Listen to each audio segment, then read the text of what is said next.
मित्रांनो, गेल्या वर्षीचं विधान, गेल्या वर्षीचं स्टेटमेंट मनोहरपंत कुलकर्णी यांचं गेल्या वर्षीचं स्टेटमेंट या वर्षी परत व्हायरल झालेलं आहे. मनोहरपंत कुलकर्णी उर्फ संभाजीराव भिडे यांनी गेल्या वर्षी सांगितलं होतं की 6 जूनचा राज्याभिषेक बरखास्त करा आणि त्याऐवजी तिथीनुसार राज्याभिषेक करा.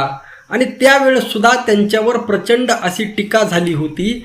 आणि त्यांचं हे विधान परत यावर्षी सोशल मीडियाच्या युगामुळे परत व्हायरल झालं आणि परत त्यांच्यावर प्रचंड प्रमाणामध्ये टीका झाली. त्यांना प्रचंड प्रमाणामध्ये सोशल मीडियावरती ट्रोल करण्यात आलं. त्यानंतर त्यांचं काही विधान आलं की नाही माहीत नाही, परंतु त्यांचे जे कार्यकर्ते आहेत त्यांनी मात्र अनेक खुलासे देण्याचे प्रयत्न केले, काही व्हिडिओ बनवले, काही पोस्ट केल्या आणि संभाजी भिडे उर्फ मनोहर कुलकर्णी कशा पद्धतीने योग्य बोललेले आहेत अशा पद्धतीची मांडणी करताना ते दिसले. आणि त्याचबरोबर 90% लोकांनी सांगितलं की आमचा काही 6 जूनच्या राज्याभिषेकाला विरोध नाही. आणि मित्रांनो, त्यानंतर आताच शिवप्रतिष्ठान नावाचं एक पेज आहे, त्या पेजवर मी काही फोटो पाहिले. त्या फोटोमध्ये काही कार्यकर्ते आणि संभाजी भिडे उर्फ मनोहरपंत कुलकर्णी दिसत होते आणि तिथं पाठीमागं बॅनरवर छत्रपती शिवाजी महाराजांचा फोटो आणि सोबत जगद्गुरू श्री संत तुकाराम महाराजांचा फोटो होता. आणि हे पाहून मनाला समाधान वाटलं की संभाजी भिडे उर्फ मनोहरपंत कुलकर्णी बदलत आहेत का. कारण त्याच पेजवर एका साधारणतः 15 दिवसापूर्वी मी एक फोटो पाहिला होता की समोर संभाजी भिडे उर्फ मनोहरपंत कुलकर्णी बसलेले आहेत आणि पाठीमागं बॅनरवर रामदास स्वामींसोबत शिवरायांचा फोटो आहे. त्यानंतर मी फेसबुकवर पोस्ट केली आणि त्या पोस्टला प्रचंड असा प्रतिसाद भेटला. जवळपास 50,000 लोकांनी ती पोस्ट पाहिली आणि शेकडो कॉमेंट त्या पोस्टवर आल्या. काही जणांचे फोनही आले, परंतु मी माझी भाषा सभ्य ठेवली होती. मी असभ्य भाषेमध्ये सहसा बोलत नाही. ज्यावेळेस प्रचंड राग येतो, संतापजनक अशी काही गोष्ट होती, ज्यावेळेस कोणी शिवरायांचा अपमान करतो त्यावेळेस वेदना या तीव्र असतात आणि तीव्र वेदना असल्यानंतर शब्द सुद्धा तीव्र असतात. परंतु सध्या कुठंतरी एक संभाजी भिडे उर्फ मनोहर कुलकर्णी सुधरत आहेत का, आणि जर सुधरत असतील तर चांगली गोष्ट आहे. कारण आपली लढाई ही विचारांची आहे. लक्षात ठेवा, आपली लढाई ही कोणत्याही व्यक्तीच्या विरोधामध्ये नाही, कोणत्याही जातीच्या विरोधामध्ये नाही. आपली लढाई ही शुद्ध वैचारिक आहे. लक्षात घ्या. त्यांच्या कार्यकर्त्यांनी काही असाही दावा केला की आमची लढाई ही तुमच्या विरोधामध्ये नाही, म्हणजे जे लोक शिवप्रेमी आहेत त्यांच्या विरोधामध्ये आमची लढाई नाही. मग त्यांची लढाई XYZ मुस्लिम विरोधामध्ये आहे का, तो त्यांचा वैयक्तिक प्रश्न आहे. ठीक आहे, जे चुकीचं आहे, लव जिहाद असेल, लँड जिहाद असेल, अशा गोष्टी विरोधात ते लढत असतील तर चांगली गोष्ट आहे. हिंदू धर्मासाठी लढत असतील तर तरीसुद्धा चांगली गोष्ट आहे, वेलकम आहे. हिंदूवर जर अन्याय अत्याचार होत असेल, हिंदू मुलीवर, हिंदू महिलावर, हिंदू युवकावर जर अन्याय अत्याचार होत असेल तर त्याच्या विरोधामध्ये जर संभाजी भिडे उर्फ मनोहर कुलकर्णी यांची संघटना लढत असेल तर ती सुद्धा स्वागतार्ह बाब आहे. परंतु सोशल मीडियावरचं एकंदर जर आकलन जर तुम्ही पाहिलं तर यांची जास्त शक्ती ही आपल्याच हिंदू बांधवांच्या विरोधामध्ये लढण्यामध्ये खर्ची होते. आणि मग यामध्ये विनाकारण बघा आता काय आहे, संभाजी भिडे उर्फ मनोहर कुलकर्णी यांच्या कार्यकर्त्यांना आणि स्वतः त्यांना सुद्धा सांगणं आहे, तुम्ही तुमची लढाई 100% लढा, प्रामाणिकपणे लढा. त्यामध्ये प्रामाणिकपणा ठेवा. पोटात एक आणि ओठामध्ये एक ठेवू नका. काय होतंय, तुम्ही जर असा रामदास स्वामींचा फोटो शिवरायांसोबत जोडत असाल तर मग आमच्या भावना दुखवतात आणि अशा प्रसंगी मग आम्हाला बोलावं लागतं. तुमच्याकडे कसलाही पुरावा नाही. याबाबत महाराष्ट्रामध्ये तीव्र वाद आहेत. खास करून 99.99% शिवप्रेमी हे कदापिही खपून घेत नाही. आता त्याच शिवप्रतिष्ठान पेजमध्ये एका फोटोमध्ये संभाजी भिडे उर्फ मनोहर कुलकर्णी श्री रामदास स्वामी यांची पूजा करताना दिसत आहेत बघा. आणि ते अत्यंत वेलकम आहे. श्री रामदास स्वामी यांची पूजा करणं काही गैर आहे का? अजिबात नाही. मी म्हणतो रामदास स्वामींचा उदो करा, त्यांची मंदिरं बांधा, पूजा करा, सगळं करा. 100% वेलकम आहे. आम्ही सुद्धा रामदास स्वामी यांना मानतो. रामदास स्वामींनी दासबोधमध्ये अनेक चांगल्या ओव्या लिहिलेल्या आहेत, चांगले श्लोक लिहिलेले आहेत आणि 100% त्याचं वेलकम आहे. त्याचं महिमामंडन हे झालंच पाहिजे.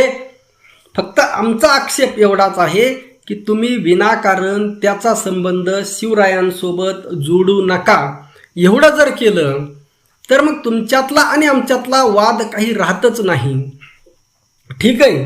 आता ज्यावेळेस प्रशांत कोरटकरने छत्रपती शिवाजी महाराजांना शिव्या दिल्या किंवा बाब्या पुरंदरेने छत्रपती शिवरायांची बदनामी केली, सोलापूरकरने केली, भगतसिंह कोश्यारीने केली, आता धीरेंद्र शास्त्रीने केली, त्यावेळेस मात्र मनोहरपंत कुलकर्णी उर्फ संभाजी भिडे हे तोंडातून यांनी ब्र शब्द सुद्धा काढला नाही. ठीक आहे. काय असतं माहिती आहे का, कोणताही माणूस असू द्या, त्याला थोडंफार का होईना तो असं वरून किती हिंदू करत असला तरी सुद्धा स्वजातीबद्दल प्रेम असणं साहजिक आहे. तर अगदी गोपीचंद पडळकर यांचं उदाहरण आहे. बघा तुम्ही, एकीकडे ते हिंदू जन आक्रोश मोर्चामध्ये सामील होतात आणि दुसरीकडे लगेच मनोजदादा जरांगे पाटील यांच्या विरोधामध्ये बोलतात. अशा पद्धतीचे दुटप्पी लोक असतात. आणि ठीक आहे, तुमच्या या दुटप्पीपणाला सुद्धा आमचा विरोध नाही. तुम्ही दुटप्पी राहा, स्वजातीच्या प्रेमामध्ये आकांत बुडा, आमचा कसलाही आक्षेप नाही. फक्त तुम्ही स्वतःहून, ठीक आहे, तुम्ही दुसरे लोक शिवरायांची बदनामी करतात, शंभूराजांची बदनामी करतात. अगदी सावरकरांनी अत्यंत खालच्या भाषेमध्ये संभाजी महाराजांची, धर्मवीर संभाजी महाराजांची, धर्मभूषण संभाजी महाराजांची, धर्मपंडित संभाजी महाराजांची बदनामी केलेली आहे. ठीक आहे. तुम्हाला त्या सावरकरांचा विरोध नसेल करायचा, नका करू. तुम्ही त्याची पूजा करायची, पूजाही करा.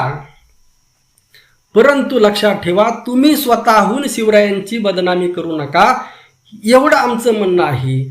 आणि तुम्ही जर, तुमचा फोटो आहे, तो फोटो मी फेसबुकला सुद्धा टाकलेला आहे, आणि तुम्ही स्वतःहून जर शिवरायांची बदनामी करत असाल तर मग अशा वेळी बोलावं लागतं. मग अशा वेळेस तुमचा जो नकली चेहरा आहे तो समाज माध्यमासमोर दाखवावा लागतो. आता बघा, शरद पोंक्षे असाच एक माणूस आहे जो स्वतःला असं प्रेझेंट करतो, दाखवतो की मी हिंदुत्वाचा कसा आयकॉन आहे, हिंदुत्वाचा चेहरा आहे. आणि तो शरद पोंक्षे काल विधान करतो की ब्राह्मण हुशार आहेत, त्यामुळे इंग्रजांनी त्यांना काहीतरी टार्गेट केलं वगैरे वगैरे, आणि या जाती ब्राह्मणांनी नव्हे तर इंग्रजांनी निर्माण केल्या. मी अनेकदा सांगितलेलं आहे, जाती ब्राह्मणांनी निर्माण केलेल्या नाहीत. जाती व्यवस्था ही कालओघामध्ये निर्माण झालेली आहे. आणि यामध्ये जेवढ्या काही उच्च जाती आहेत, जवळपास 100च्या वर उच्च जाती आहेत, या सगळ्यांचा समावेश आहे जाती व्यवस्था निर्माण करण्यामध्ये. आणि त्यामुळे एकट्या ब्राह्मणाला येथे दोष देणं अत्यंत चुकीचं आहे. क्षत्रियामधील अनेक जाती, ओबीसी मधील सुद्धा काही जे स्वतःला उच्च समजणाऱ्या जाती आहेत, या सगळ्यांनी मिळून जाती व्यवस्था बळकट करण्याचं काम केलेलं आहे. आणि आज प्रत्येक जात, एक जात दुसऱ्यापेक्षा एक जात स्वतःला दुसऱ्यापेक्षा श्रेष्ठ समजत असते. त्यामुळे येथे कोणत्याही एका जातीला दोष देणं अत्यंत चुकीचं आहे. पण शरद पोंक्षे यांना असं वाटतं की आम्ही किंवा ब्राह्मण हे बुद्धिमान असतात इतर जातींपेक्षा, तर हा मात्र त्यांचा गैरसमज आहे. बुद्धिमत्ता ही जातीवरून ठरत नसते. प्रत्येक जातीमध्ये बुद्धिमान लोक आहेत. अगदी ब्राह्मण जातीमध्ये सुद्धा भरपूर बुद्धिमान लोक आहेत. अगदी तसेच बुद्धिमान लोक हे मराठा, ओबीसी, एससी, एसटी सगळ्या जातीमध्ये आहेत. बुद्धिमत्ता काही देवाने अशी जात बघून दिलेली नसते. आणि जाती व्यवस्था इंग्रजांनी निर्माण केल्या, हे मात्र अत्यंत चुकीचं विधान आहे. आता चोखोबारायांच्या काळामध्ये इंग्रज होते का? चोखोबारायांना मंदिरामध्ये दर्शन घेऊ दिलं नाही. मग इंग्रज पंढरपूरमध्ये विठ्ठलाच्या दारामध्ये बसले होते का? त्या काळात इंग्रज होते का? एवढं साधं लॉजिक नाही. ही नदी न जाती मोरी पंढरीके राया, ऐसा नामा दर्जी तूने कायको बनाया, ही जी तक्रार त्या विठ्ठलाकडे स्वतः नामदेवराय करत आहेत अभंगामध्ये, त्या नामदेवरायांच्या काळामध्ये एक तरी इंग्रज या भारतामध्ये होता का? एवढं साधं लॉजिक जर या लोकांकडे नसेल आणि हे लोक स्वतःला हिंदू हिंदू म्हणून येथील हिंदूंना फसवण्याचं काम करत आहेत, बहकवण्याचं काम करत आहेत. वास्तविक हे हिंदूंचे प्रतिनिधी कदापिही होऊ शकत नाहीत. हे जे पोंक्षेसारखे लोक आहेत यांना फक्त स्वजातीचं वर्चस्व येथील बहुजन हिंदूवर निर्माण करायचं आहे. यासाठी यांचा लढा आहे. यांचा लढा हा देवेंद्र फडणवीस मुख्यमंत्री आहे स्वजातीचा, तर यांना आनंदाच्या उकळ्या फुटतात, यासाठी यांचा लढा आहे. बाकी हिंदूंनी केवळ यांची गुलामी करावी यासाठी यांचा लढा आहे. आणि थोड्याफार फरकाने संभाजी भिडे उर्फ मनोहर पंत कुलकर्णी सुद्धा याच लाईन शरद पोंक्षे यांच्या लाईनमध्ये आहेत असं म्हणायला बराच वाव आहे. बरेच पुरावे आहेत, बरीच त्यांची विधानं आहेत. अगदी मनुस्मृतीचं समर्थन असेल, आंबापुत्र असेल, अगदी तुकोबारा यांना मनुपेक्षा श्रेष्ठ समजणं असेल, असे किंवा महात्मा फुले यांना देशद्रोही म्हणणं असेल, अशा अनेक गोष्टी आहेत, असे अनेक पुरावे आहेत. परंतु या पलीकडे जाऊन जर आजच्या उतार वयामध्ये आज शिवप्रेमी पूर्णपणे जागृत झालेला आहे. बघा, एक जे शिवप्रतिष्ठान तर्फे सांगण्यात येतं की संभाजी भिडे मनोहर कुलकर्णी यांचं एवढं मोठं काम आहे की त्यांच्यामुळे तरुणामध्ये शिवप्रेम जागृत झालं, गडकोट मोहिमा काढल्या. अरे बाबांनो, आमच्या मराठवाड्यामध्ये 1% मनोहर कुलकर्णींचे समर्थक नाहीत. मग आमच्या मराठवाड्यातील लोकांमध्ये शिवप्रेम नाही का? उलट पश्चिम महाराष्ट्रापेक्षा जास्त शिवप्रेमी मराठवाड्यामध्ये आहेत. मग ते कुठून आले? अरे या महाराष्ट्रामध्ये उपजतच महाराष्ट्राच्या DNA मध्येच शिवप्रेम आहे. फक्त शिवप्रेमी मनोहर पंत कुलकर्णीमुळे तयार झाले हे म्हणणं अत्यंत हास्यास्पद आहे. खरं तर जी पोंक्षेंची लाईन त्यांनी आतापर्यंत चालवलेली आहे त्यापासून स्वतःला बदलून एक सकारात्मक आता तरी बदल करावा. कारण लक्षात घ्या, काही मोजके मुठभर तरुण जरी बळी पडले असले आणि खास करून पश्चिम महाराष्ट्रामध्ये जिथं जो भाग छत्रपती शिवरायांच्या पदस्पर्शाने पावन झालेला भाग आहे, तो भाग, त्या भागातील तरुण यांना जर कोणाला आपला नेता मानावं कोणाला नाही मानावं हे जर कळत नसेल आणि त्या भागामध्ये जर छत्रपती शिवरायांचा अपमान होत असेल, त्या भागामध्ये कोकणसारख्या पश्चिम महाराष्ट्रासारख्या भागामध्ये जर या बैठकांच्या माध्यमातून धर्माधिकारी कोण आहे तो त्याच्या बैठकीच्या माध्यमातून जर घराघरामध्ये शिवरायांची बदनामी करणारा रामदास स्वामींसोबतचा शिवरायांचा जर फोटो लागत असेल तर हे अत्यंत निषेधार्ह आहे, अत्यंत चुकीचं आहे. खरं तर आता शिवप्रतिष्ठानने संभाजी भिडे उर्फ मनोहर पंत कुलकर्णी यांनी स्वतःमध्ये बदल करण्याचा निर्णय घेतलेला आहे. तर यांनी आता किमान उतार वयामध्ये राहिलेल्या दिवसामध्ये यांनी ही मोहीम हातामध्ये घ्यावी. घराघरामध्ये जे हे फोटो लागलेले आहेत ते काढून त्या जाग्यावर तुकाराम महाराज आणि शिवाजी महाराजांचे फोटो लावावेत. तर आम्ही 100% संभाजी भिडे उर्फ मनोहर पंत कुलकर्णी यांचं समर्थन करू.